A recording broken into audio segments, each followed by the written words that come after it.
आप सुन रहे हैं EFA school radio. Hello dear students, I am Dr. Vinita Sharma, EFA School, Maharani Chimnabai High Secondary, Devas. Hope you all very well preparing for the coming examination. आप सभी English के paper को लेकर काफ़ी वरीड होते हैं. Need not afraid with this subject. First of all, read the paper carefully. Try to attempt all the questions.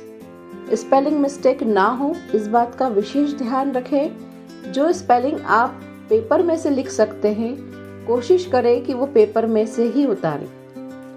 Attempt first question completely. For this read the passage at least 2 times. Search the answers from the passage only.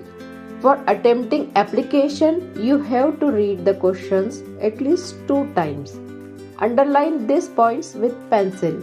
मैं जो आपको points बता रही हूँ उनको आप एक बार underline करके देखिए. उसके बाद में आप एप्लीकेशन बनाइए. आपकी एप्लीकेशन बहुत सारी तैयार हो जाएगी. First, name of the school. Second, name of the student. Third, reason for the application. Then according this points frame the application. आप देखेंगे कि एप्लीकेशन का बहुत सारा पोर्शन क्वेश्चन से ही आ गया है. At the time of attempting picture composition, watch the picture carefully. Then read the lines and elaborate it.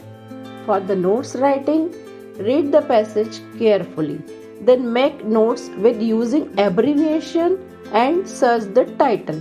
जिस सब्जेक्ट पर पूरा पैसेज है या जिसके बारे में बार बार बात हो रही है वही आपका टाइटल होता है. Learn all multiple choice questions thoroughly. यह आपको शॉर्ट आंसर में भी काम आते हैं.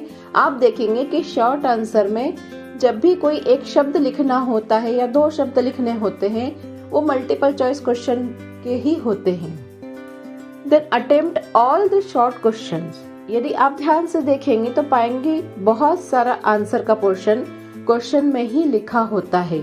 अतः याद करते समय क्वेश्चन वाले पोर्शन को अंडरलाइन कर लें. लॉन्ग क्वेश्चन को देखकर घबराए नहीं.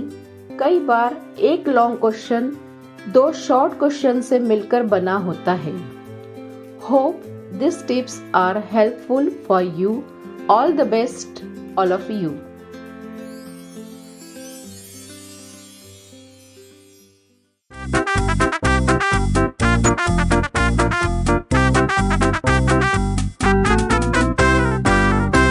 आप सुन रहे थे ईएफए स्कूल रेडियो.